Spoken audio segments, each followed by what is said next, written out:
Ini udah jam 5, tapi Rehan belum datang juga. Apa dia kena macet di jalan? Atau ada apa ya? Perasaan aku kok jadi gak enak.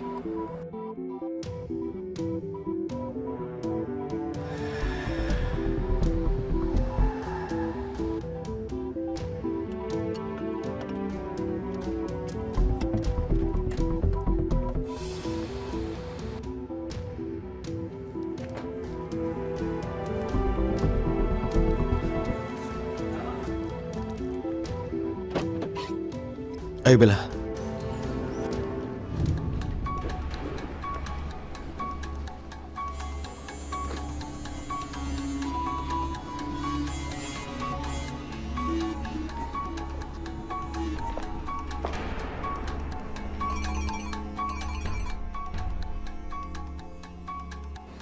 Mungkin Rehan masih di jalan. Kalau gitu lebih baik aku tunggu di depan ruang periksa aja.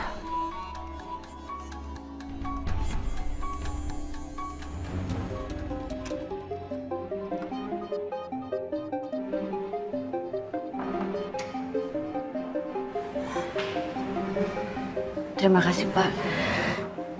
Bapak sudah mau mengantarkan saya berobat. Tidak apa-apa. Sebelumnya aku yang selalu merepotkanmu dengan urusan pekerjaan di kantor. Jadi tidak masalah kalau sekarang aku membantumu. Bel? Masya Allah. Ternyata Bella juga ada di sini. Tapi kenapa dia bersama suamiku? Ataukah memang Rehan sudah janji untuk menemui Bella di rumah sakit ini? Ya Allah. Ujian apa lagi yang harus aku jalani? Ya Allah, maafkan aku atas prasangka buruk ini. Astagfirullahaladzim. Aku gak boleh bersuuzon kepada suamiku. Kalau nggak ada Bapak, mungkin aku udah pingsan di jalan dan ditemuin sama orang jahat. Bapak itu memang malaikat yang dikirim sama Allah buat aku.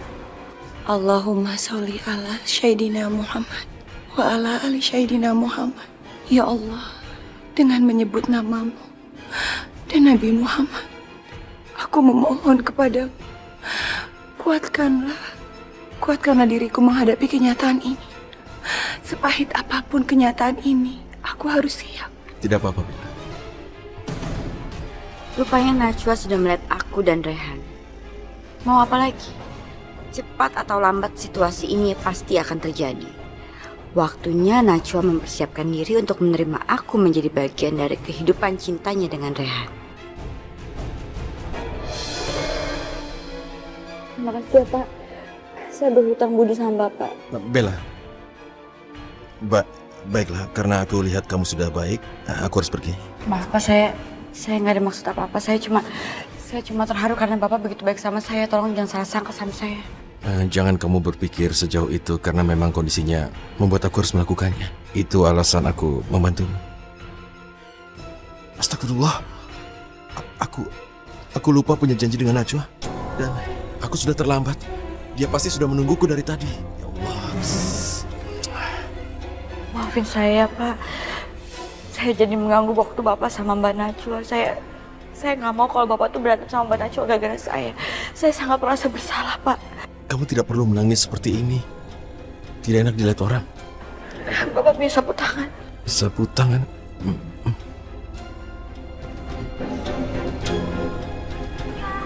Makasih, Pak. Hapus air matamu itu. Ya udah kalau gitu kita pulang aja sekarang. Jangan biarin Mbak Najwa menunggu Bapak.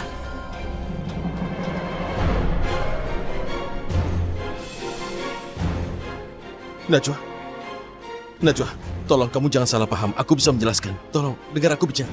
Najwa, tolong jangan diam saja. Bicaralah. Kamu gak perlu tahu apa yang aku pikirin. Tapi yang pasti aku udah melihat semuanya. Najwa, ini... Aku bisa jelaskan ini. Aku hanya mencoba menolong Bella tadi. Ini sama sekali bukan seperti yang kamu lihat. Aku gak berpikir macam-macam, Rehan. Aku hanya melihat apa yang aku lihat depan mata kepalaku sendiri. Dan soal kebenarannya cuma Allah dan kamu yang tahu. Aku mencoba untuk jujur. Ini yang sebenarnya. Aku bicara benar. Aku punya bukti untuk itu. Kejujuran itu bukan kamu yang bisa membuktikan. Karena cuma Allah yang tahu kamu itu jujur atau enggak. Aku cuma berharap kamu tahu apa yang kamu lakukan. Najwa, kamu merasa kecewa padaku sekarang? Aku memang kecewa, Rehan. Aku kecewa dengan apa yang udah kamu lakukan. Tapi bukan berarti aku akan kehilangan rasa hormat aku sama kamu.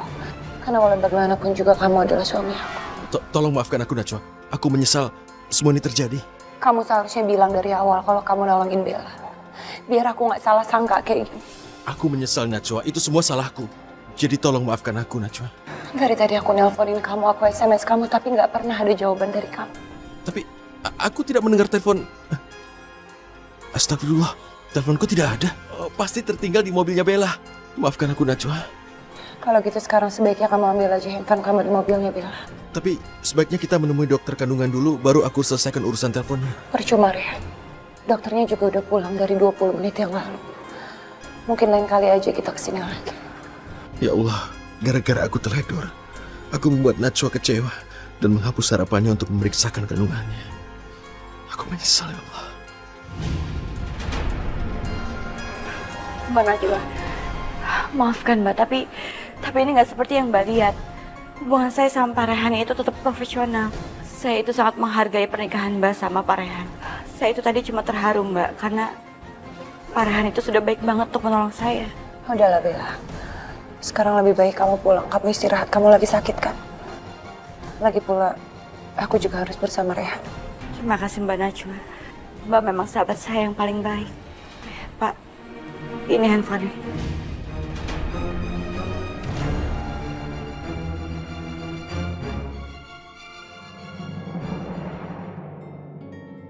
Ini bapakku.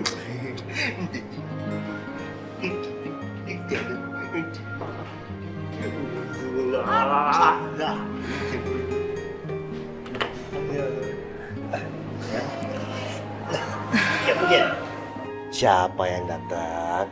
Mas Aldi, maaf ya kalau tadi siang aku nggak sempat nahan Anita. Soalnya dia datang tiba-tiba, jadi aku nggak punya alasan untuk nahan dia. Seharusnya kamu nggak perlu minta maaf. Aku yang justru harus berterima kasih sama kamu. Karena kamu tidak menceritakan apapun ke Anita. Mas, gimana kalau suatu hari Mumtaz tahu kalau aku bukan ibu kandungnya? Untuk saat ini aku pikir belum saatnya Mumtaz tahu siapa ibu kandungnya. Mumtaz masih terlalu kecil. Tapi kalaupun sampai tiba saatnya nanti, semua sandiwara ini akan berakhir. Aku berharap kamu mau mengakui kalau Mumtaz adalah anak kandung kamu.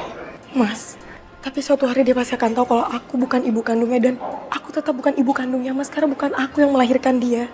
Dia masih punya ibu di luar sana, yaitu Anita. Anita memang melahirkan Mumtaz. Tapi kamu yang memberikan kasih sayang, perhatian, bahkan ASI untuk Mumtaz. Buat Mumtaz, kamu adalah ibu yang sebenarnya. Aku nggak tahu, Mas. Dan aku nggak bisa janji soal hal itu. Karena walau bagaimanapun juga, tempat seorang anak adalah di samping ibunya, Mas. Karena seorang ibu adalah sebuah madrasah bagi anaknya sendiri. Mayang, sampai saat ini, aku masih belum yakin. Dan aku sama sekali nggak percaya kalau Anita bisa menjadi sosok yang seperti kamu sampaikan tadi. Buat aku, Mumtaz akan mendapatkan begitu banyak kasih sayang, mengenal tentang nilai-nilai kehidupan, bahkan agama. Semuanya itu melalui kamu. Karena kamulah madrasah yang benar. Ya Allah, apa maksud Mas Aldi sebenarnya? Ya Allah, tolong jagalah hatiku. Jangan sampai aku terlalu larut dalam perasaanku sendiri. Aku nggak mau kelak aku akan kecewa kalau ternyata Mas Aldi nggak memiliki perasaan yang sama dengan aku. Kenapa kamu diam? Apa aku salah bicara? Enggak apa-apa, Mas. Aku permisi dulu.